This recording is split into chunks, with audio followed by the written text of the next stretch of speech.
noite. Que alegria ter você aqui e também você que está nos acompanhando pela internet, seja de onde estiver. Nós estamos muito felizes porque você também está com a gente, nos acompanhando ao longo desses cultos. Apenas para situar, nós estamos ao longo destes domingos com a série Introdução Geral à Bíblia. Esta série é um oferecimento do Ministério do Ensino de nossa igreja. Se em algum momento você tiver curiosidade sobre do que se trata este ministério, pode nos procurar depois. Sem delongas, eu quero convidar vocês para abrirmos a palavra de Deus em Mateus capítulo 28, versos 18 a 20. Mateus capítulo 28, versos 18 a 20, nós lemos assim: Toda a autoridade me foi dada no céu e na terra. Portanto, vão e façam discípulos de todas as nações, batizando-os em nome do Pai, do Filho e do Espírito Santo, ensinando-os a guardar todas as coisas que tenho ordenado a vocês. E eis que estou com vocês todos os dias, até o fim dos tempos.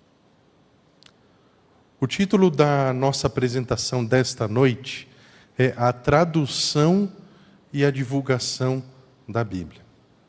O texto de Mateus 28, 18 a 20, ele trata especialmente do que nós conhecemos como a Grande Comissão.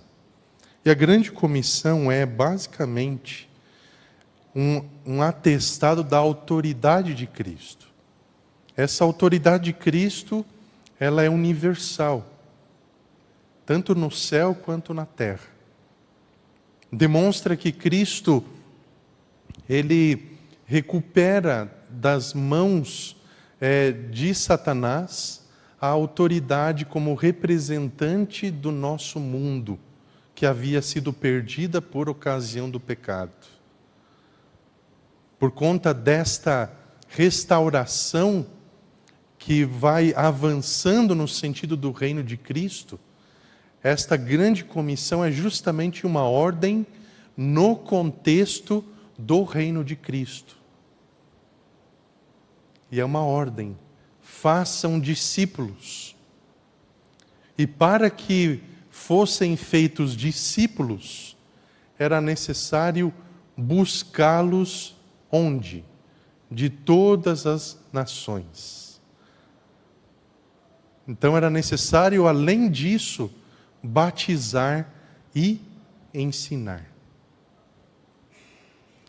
Além do batismo, que é justamente o testemunho público da aceitação de Jesus como Salvador, como Senhor pessoal, nós temos o aspecto do ensino. E o ensino ele envolve diversas áreas, e uma delas é o texto escrito da Bíblia. Semana passada nós estivemos considerando revelação, inspiração e iluminação. E vimos que o profeta que era inspirado por Deus, ele poderia falar, escrever ou dramatizar. Mas o conteúdo inspirado ou revelado por Deus, propriamente dito, ele não ficaria sem algum tipo de destinação. Inclusive eu tenho uma revelação muito interessante, em minha opinião, para apresentar para vocês. Mas fiquem tranquilos que esta revelação, ela é só da carne e do sangue. Até a minha adolescência, mais precisamente, os 16 anos, eu não tinha o mínimo interesse em estudar a Bíblia. E sabe o que é interessante? Quando eu era criança, eu tinha o seguinte costume: eu pegava a Bíblia, sentava e numa tarde eu fazia uma maratona de leitura. Desde criança, desde o que eu me lembro, o que me conheço por gente, ou seja, 4, 5 anos de idade, Deus me deu a aptidão para não somente ler, mas também memorizar, não necessariamente porções gigantescas, mas também vários textos.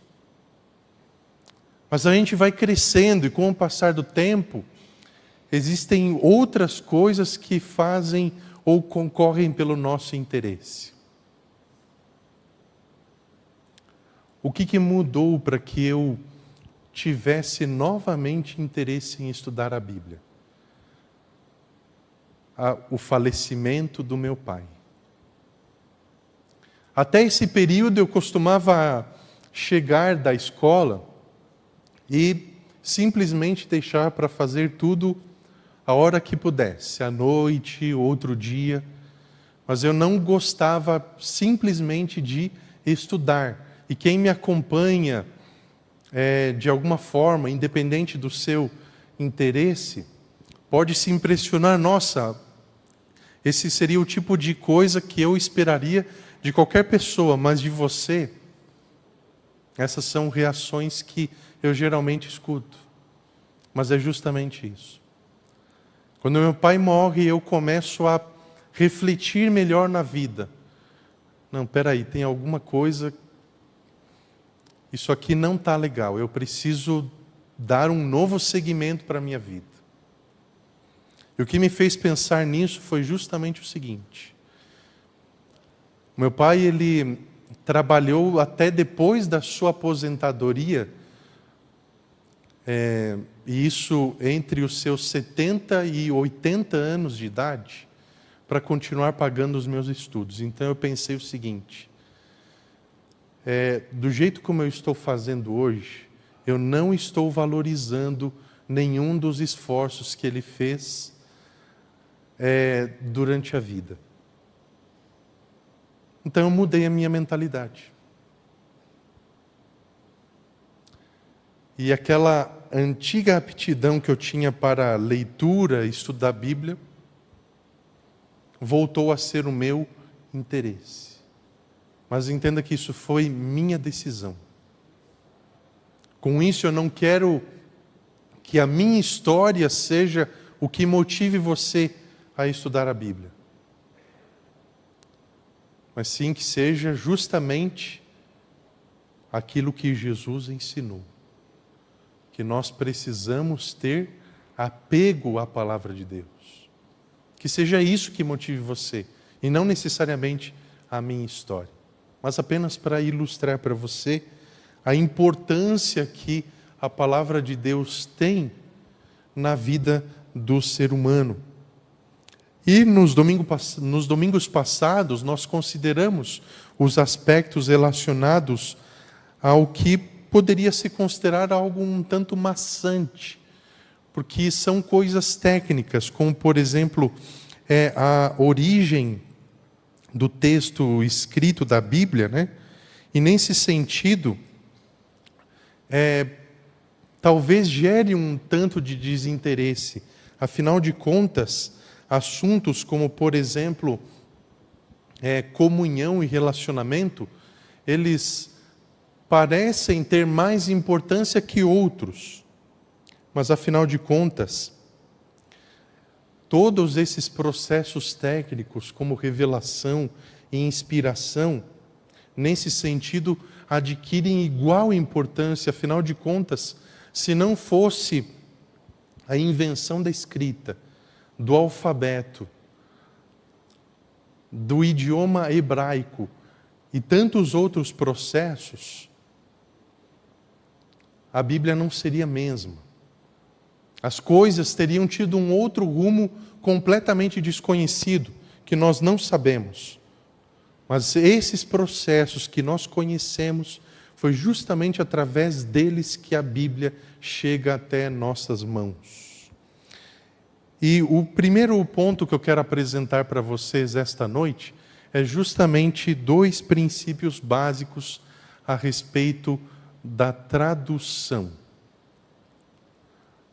Todo tradutor, quando vai traduzir o texto, seja ele um texto bíblico ou secular, ele precisa escolher entre esses dois princípios aí. O primeiro é o da equivalência formal, que reproduz o sentido do texto e mantém a forma do original bíblico das palavras. O exemplo disso é a tradução João Ferreira de Almeida. O outro princípio é o da equivalência funcional, que considera o ponto de vista do leitor, sem necessariamente levar em conta as estruturas do texto original. E o exemplo disso é a tradução da Bíblia na linguagem de hoje, que na prática acaba não sendo uma tradução.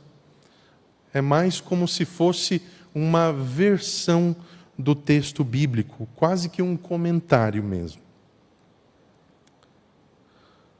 Toda tradução tem suas dificuldades, e nós podemos afirmar que não existe tradução perfeita.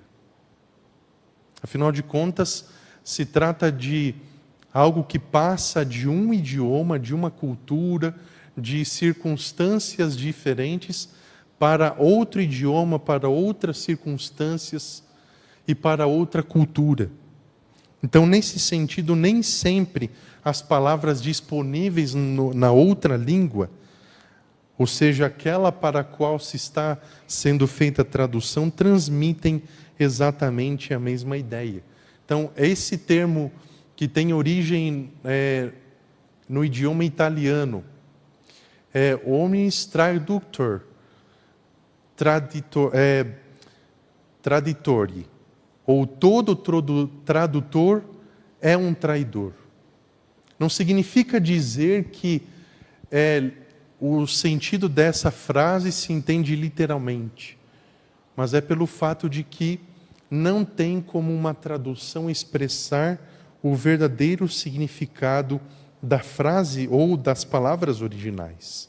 E nesse sentido, nós encontramos exemplos, tanto no grego quanto no hebraico, de algumas palavras bem conhecidas nossas. Como, por exemplo, as palavras amor. Em português, nós temos apenas uma palavra para explicar amor ou para traduzir amor. Mas o sentido vai mudar. Em outras palavras, o amor que eu tenho pela esposa, pelos pais, pelo cachorro ou gato, ou pelo país. Tudo isso é amor. Mas existem, no fim das contas, tipos diferentes de amor. Afinal de contas, você não vai ter pela sua esposa ou marido a mesma ou o mesmo tipo de consideração que você tem pelo país ou por um animal. Então, nesse sentido, nós temos diferentes palavras para atribuir amor na Bíblia. Então, no Novo Testamento, nós temos essas 4 palavras para referir-se a amor, todas elas com sentidos diferentes. Além disso, nós temos outras palavras, como, por exemplo, arrependimento. Tanto no hebraico quanto no grego, elas expressam ideias e significados diferentes. O arrependimento no Antigo Testamento implica ou em mudança de mente, ou em tristeza, ou simples remorso. Isso no Novo Testamento. Mas no Antigo Testamento, a ideia é um pouco mais generalizada, para exemplificar ou arrependimento humano, ou arrependimento de propósito, que o ser humano pode ter, mas que direciona justamente para o tipo de arrependimento que Deus tem. Então, quando Deus se arrepende, não é da mesma forma que o ser humano se arrepende. Ou vice-versa, o ser humano geralmente não se arrepende da forma como Deus o faz. Nós temos também expressões idiomáticas na Bíblia. E esse termo, ele se refere a uma construção de palavras que pertence a uma só língua, ou é característica dela. Quando uma expressão é traduzida literalmente, é provável que não haja uma correta compreensão do termo. Por isso, é preferível que o tradutor se preocupe em transmitir a ideia específica e não simplesmente em traduzir palavra por palavra. Esse tipo de critério é utilizado em todo tipo de tradução. Então, a tradução mais correta não é aquela feita palavra por palavra, mas sim aquela que expressa as ideias da frase, da palavra ou da expressão original. Então, nós temos aí, como aparece aí na tela para vocês, alguns exemplos dessas expressões idiomáticas, incluindo essas aí que aparecem ao final. Filho de Deus ou filho do homem. Então, filho de Deus significa simplesmente Deus. Filho do homem significa especificamente humano. Então, essa foi a melhor forma de encontrar naquele idioma justamente algo que traduzisse dessa maneira, para especificar a ideia. Além disso, outro aspecto que nós temos é o da semântica. Com o passar do tempo, muitas palavras sofrem uma alteração de significado. E a semântica, então, se ocupa com o estudo dessas mudanças. Devido a essa realidade, é necessário que periodicamente a Bíblia seja revisada e atualizada. Perceba que isso não tem a ver com inspiração e nem com alterar o sentido original do texto necessariamente. Porque se isso não for feito, os leitores correm o risco de ler uma coisa e entenderem outra. Então, observem aí dois exemplos que estavam em edições bem antigas da Bíblia. No caso da tradução João Ferreira de Almeida.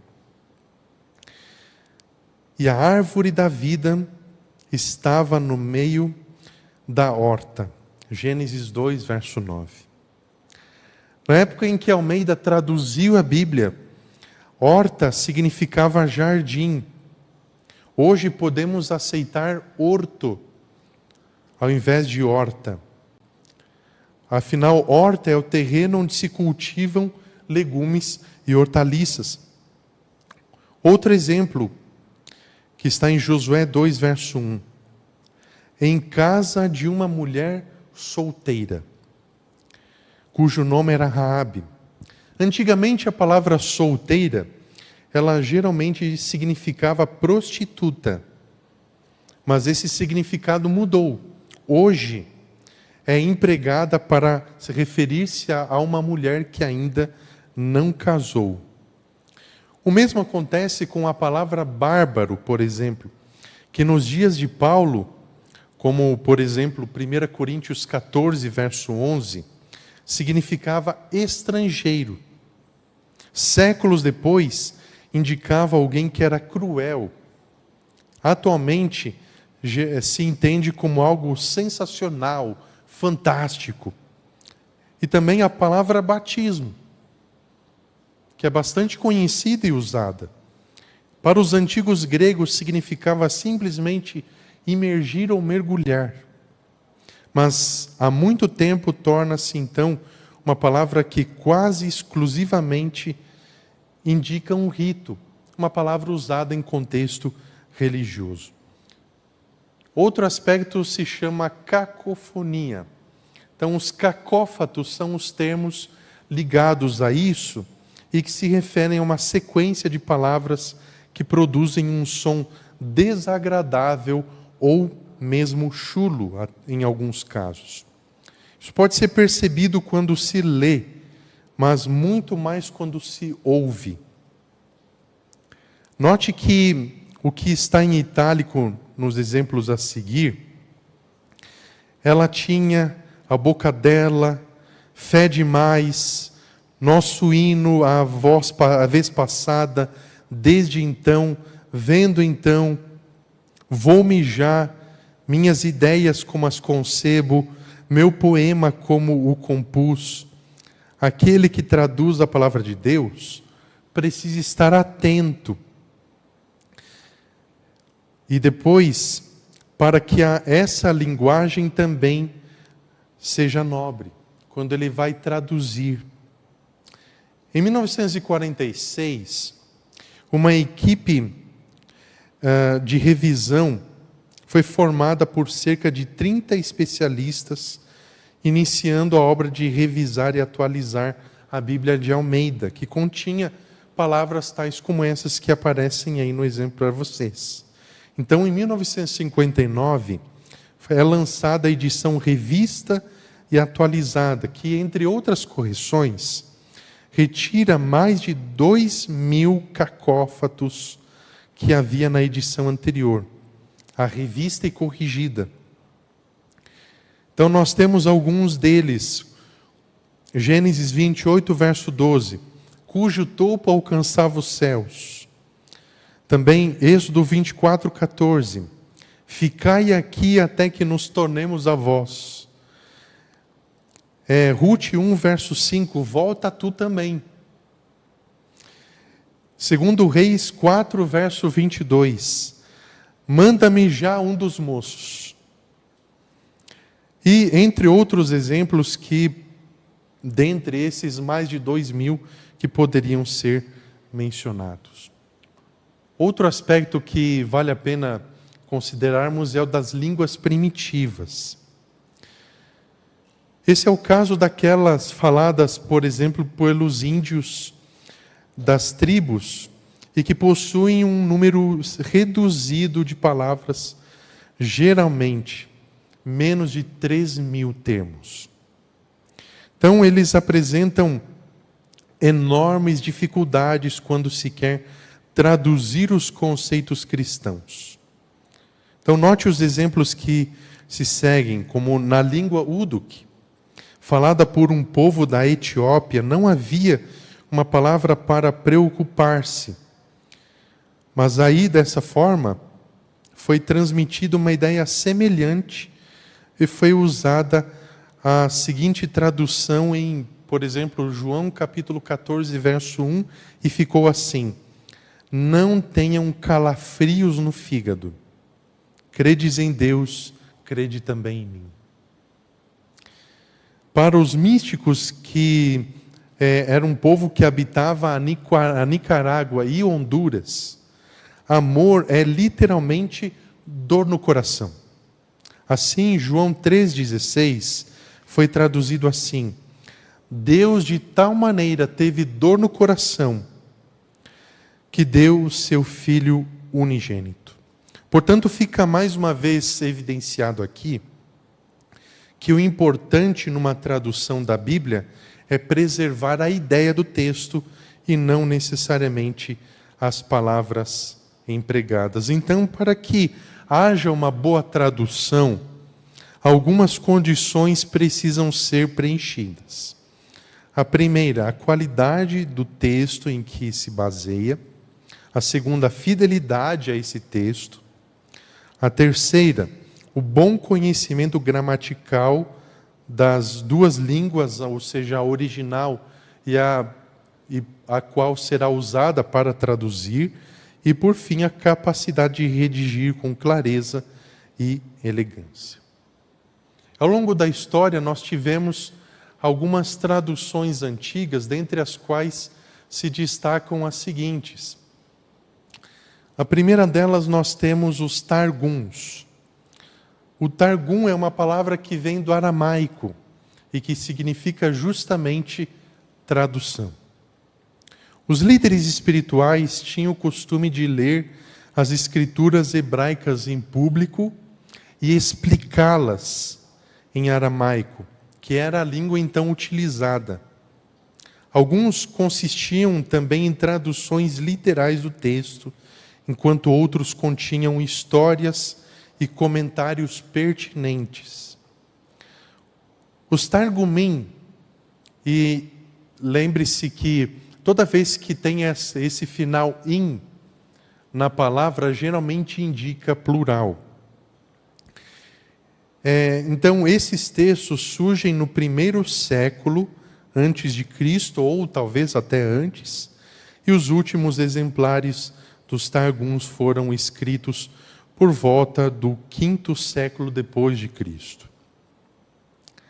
Há Targumim de todos os livros do Antigo Testamento, exceto daquelas porções de Esdras, Neemias e Daniel, que haviam sido escritas originalmente em aramaico. Outra dessas traduções antigas é chamada de Septuaginta. Ptolomeu II, que sucedeu ao Ptolomeu I, que era originalmente um dos generais de Alexandre o Grande, ele tinha a sua capital de reino na cidade de Alexandria, que era uma cidade muito importante do mundo antigo e era conhecida por a sua grandiosa biblioteca.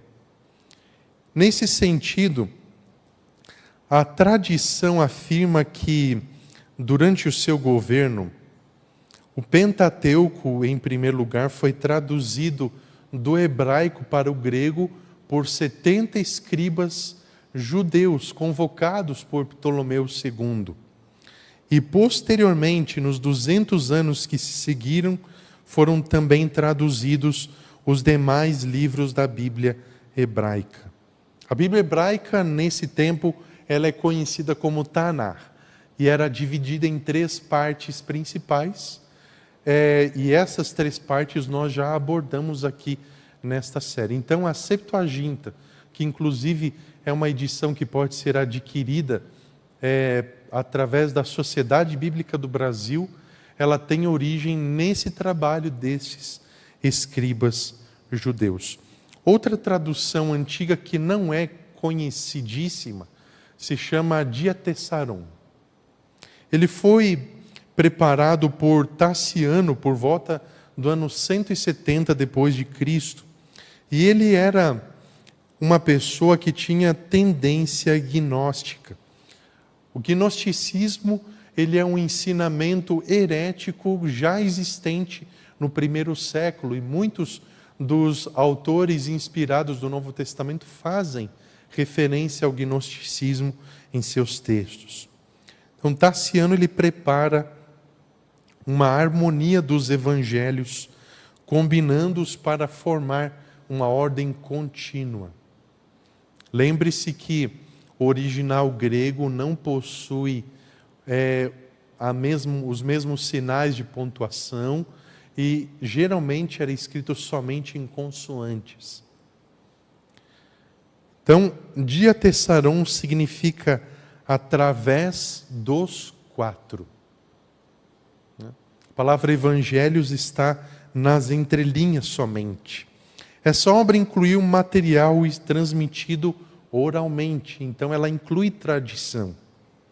E o próprio Taciano a traduz para o siríaco, se tornando a versão preferida de muitas igrejas sírias, sendo utilizada até o início do 5º século depois de Cristo. Outra tradução que é antiga e também serviu de referência para algumas delas que nós veremos logo mais, é a Vulgata Latina.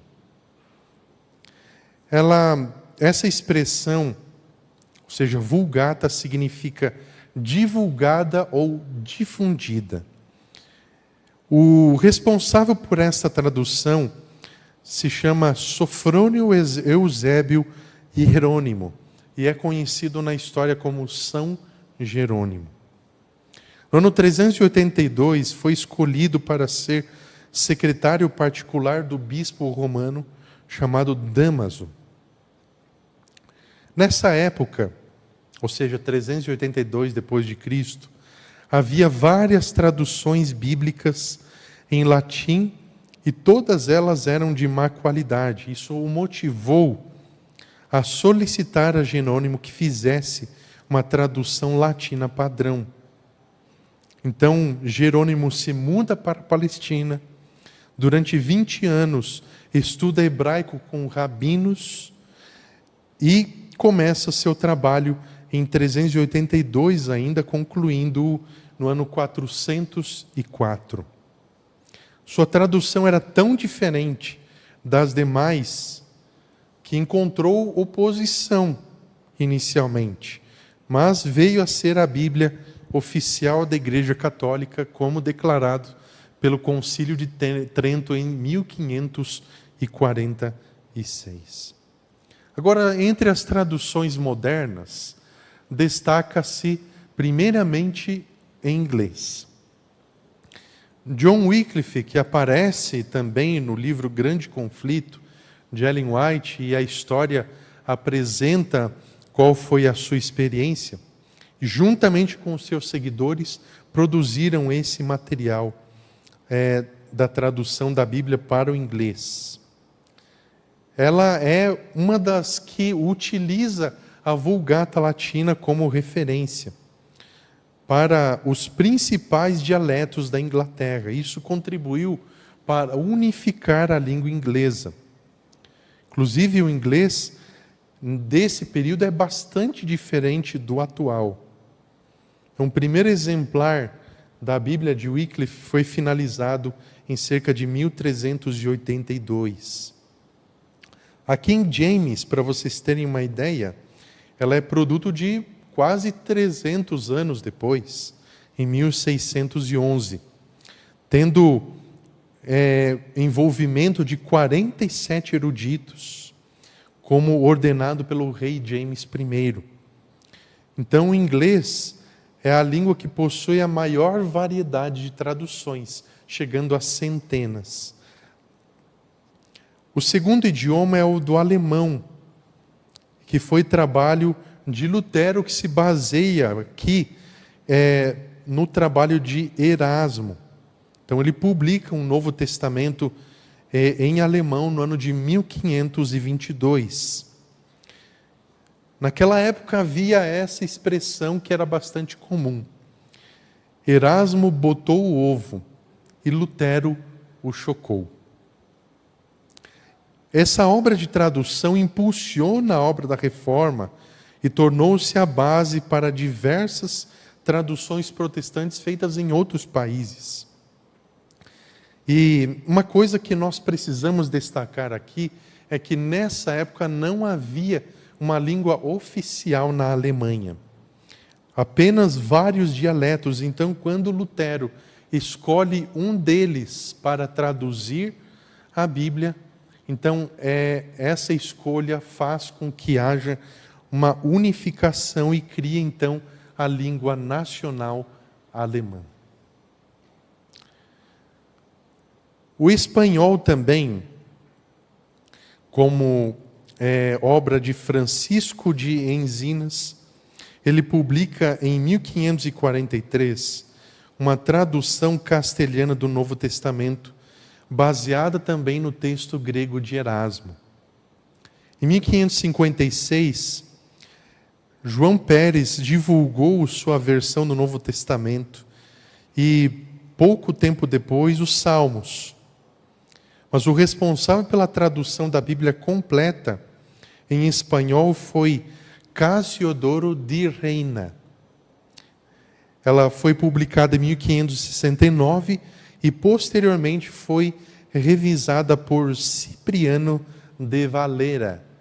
Então, nesse sentido, a obra final da tradução e da revisão, ela passou a se chamar a Bíblia de Reina Valera, que é a mais utilizada pelos protestantes de língua espanhola.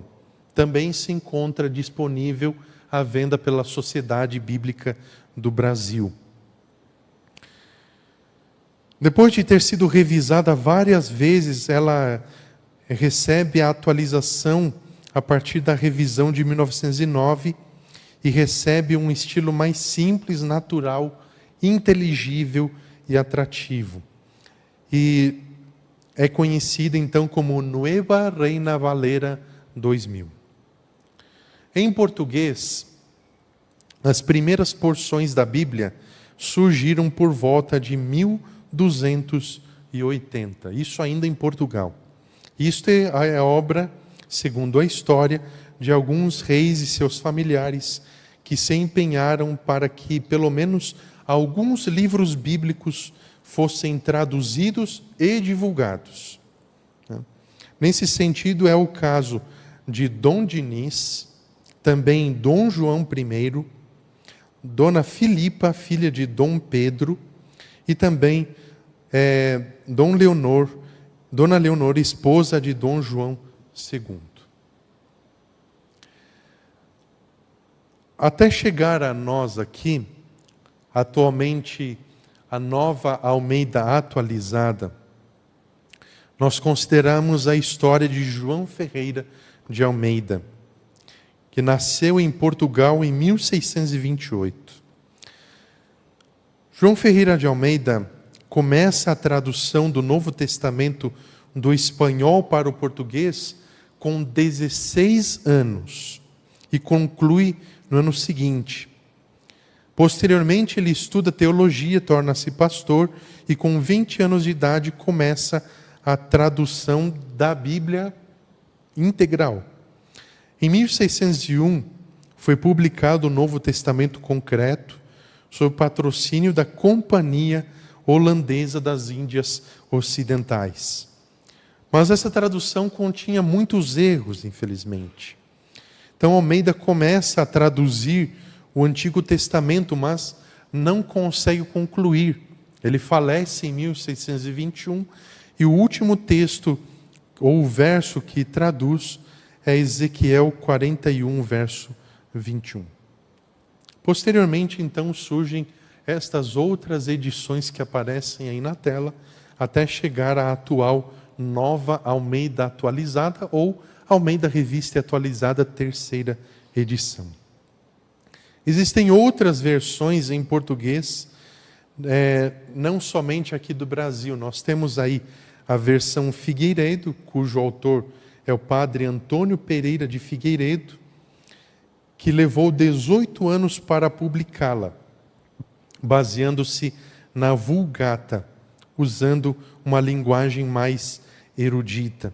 Outras traduções que também são conhecidas é a tradução brasileira, que é o resultado de uma solicitação dos principais líderes evangélicos brasileiros, com o objetivo de justamente fazer com que as denominações evangélicas tivessem aí uma representatividade.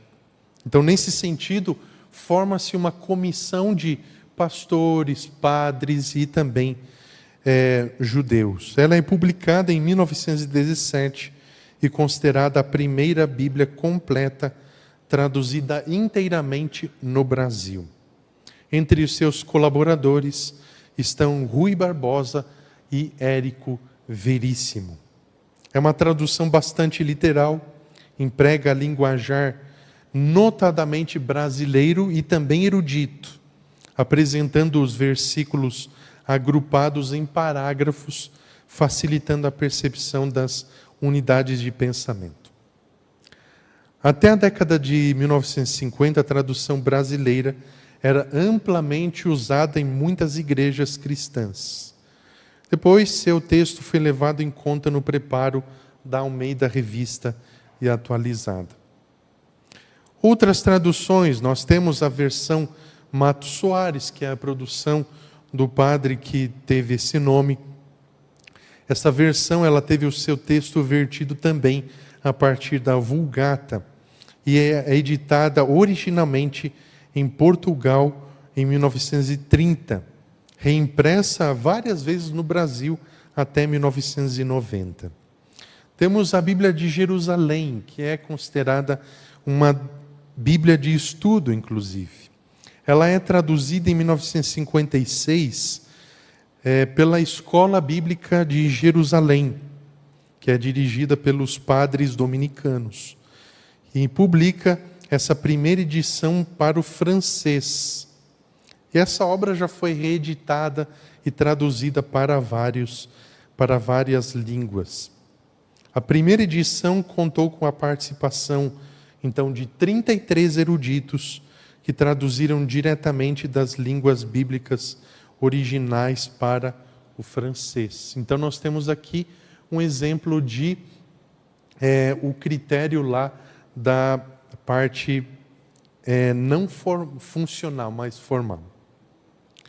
A Bíblia na linguagem de hoje é outro desses exemplos de uma tradução recente, e ela surge em 1988, porque até esse momento a Sociedade Bíblica do Brasil só havia trabalhado em revisões. Então, nesse sentido, a Sociedade Bíblica comemora o seu 40º aniversário e surge então a primeira tradução completa feita por iniciativa da Sociedade Bíblica. A tradução Boa Nova, ela foi lançada em 1993. É uma obra interconfessional, ou seja, ela não tem uma ligação com uma igreja específica. E contou com as mais modernas e eficientes regras de tradução, sob o apoio da Sociedade Bíblica de Portugal e a orientação das Sociedades Bíblicas Unidas. A tradução ecumênica da Bíblia consiste em uma tradução brasileira baseada na famosa Traduction Ecumenique de la Bible, edição de 1989, mas feita a partir do texto das línguas originais. É a única tradução que segue o texto massorético na íntegra. Então, lembrem-se aí dos massoretas que nós vimos no primeiro domingo da série. E é uma Bíblia que é usada para estudo, então ela contém introduções, notas, muitas referências de textos paralelos. A nova versão internacional é publicada em 2001 pela editora Vida e surge em decorrência da necessidade de uma nova tradução das Escrituras em português, justamente por conta daquilo que nós vimos antes, que é a semântica. Então, nesse sentido, é necessária a dinâmica da transformação constante da linguagem. Então, além disso, nós temos também o aspecto do aperfeiçoamento científico, ou seja, a arqueologia bíblica, estudo das línguas originais, das palavras cognatas, o crítico textual e também a ciência linguística. Nós temos também a Bíblia da tradução da CNBB, que surge em 2002, por iniciativa da Conferência Nacional dos Bispos do Brasil, conhecida como CNBB, produzida por um consórcio de 7 editoras. Se prepara, os textos das línguas originais foram comparados com a nova Vulgata. Se destina tanto ao uso pessoal quanto comunitário, à catequese, à citação em documentos católicos e à preparação de edições litúrgicas. Para finalizarmos, nós estaremos considerando aqui também o aspecto da divulgação. A divulgação da Bíblia, como nós lemos inicialmente, é o aspecto que é considerado na grande comissão de Cristo e que é justamente do que se trata fazer discípulos de todas as nações. Nós tivemos particularmente um invento muito importante que é o da imprensa. A imprensa, ela é um material mecânico que atualmente é defasado, mas justamente no ano de 1456, ela ganhou uma notoriedade justamente por conta da impressão da Bíblia. Johannes Gutenberg, como é conhecido, o inventor, ele não tinha conhecimento do que outros já haviam feito na arte da impressão. Ou seja, nós temos aqui, por exemplo, o primeiro livro impresso na China, em 868, e também em 1041, um ferreiro chinês chamado Pi Shen deu início à tipografia. Então, nesse sentido, Gutenberg, ele acabou se especializando na arte da impressão. Ele fez, além da Bíblia, outros impressos. E, nesse sentido, a primeira tipografia do mundo ocidental, ela foi formada basicamente pelo prelo, tipos móveis e a tinta. E esse invento, e também a Bíblia das 42 linhas, foi algo que se espalhou pelo restante da Europa e mais tarde por todo o planeta, sendo responsável por uma das maiores revoluções da história e modificando a civilização. As sociedades bíblicas, elas tiveram também uma história muito importante na divulgação. Você conhece a história de Mary Jones? Em 1744 ela nasce, ela era filha de um casal de tecelões do país de Gales. Não era costume das crianças daquele lugar frequentarem as reuniões de culto, que geralmente aconteciam à noite. Então, nessa época, houve um pastor chamado Thomas Charles. Ele saía por lugares do interior do país para fundar escolas. Nesse período, Mary Jones, ela estava com o seu pai doente, ele estava sofrendo de asma. Então, não querendo se arriscar sair ao relento da noite, desde bem pequena ela servia de companhia à sua mãe quando ela ia à igreja. Ela apreciava muito os hinos e os textos bíblicos proferidos no culto e, ao voltar para casa, costumava contar ao pai o que havia aprendido. Mesmo sendo criança, sentia um grande amor pela palavra de Deus e o seu maior sonho era ter a sua própria Bíblia. É importante notar que naquela época não eram todas as pessoas que tinham acesso a uma Bíblia impressa, e as que tinham geralmente desembolsavam grandes quantias em dinheiro. Depois que ela frequentou a escola do pastor Thomas Charles e aprendeu a ler, ela começou a frequentar a casa de uma vizinha aos sábados à tarde. E ela começou a também ter acesso à Bíblia dessa família. Então ela tinha permissão para ler e passar tempo com ela, mas ela queria ter a sua própria Bíblia. Então, com apenas 10 anos de idade, ela tomou a decisão de orar, trabalhar e economizar para alcançar esse objetivo. Então, além de frequentar a escola, ela ajudava nas tarefas de casa. E com seu pai enfermo, arrumava tempo para realizar pequenos serviços às vizinhas, como cuidar das crianças para uma e cortar lenha para outra. Todo o dinheiro que era recebido como pagamento era depositado em um pequeno cofre de madeira que seu pai havia feito. Também guardava o que era ganho com a venda dos ovos de suas galinhas e de verduras produzidas em sua horta. Quando se torna adolescente, ela aprende a costurar, e os trabalhos que fazia para outras pessoas ajudaram a conseguir algum dinheiro. Depois de trabalhar e orar por 6 anos, conseguiu completar a quantia de 7,5 shillings, que era o preço de um exemplar da Bíblia. Mas onde encontrar alguém que vendesse uma Bíblia?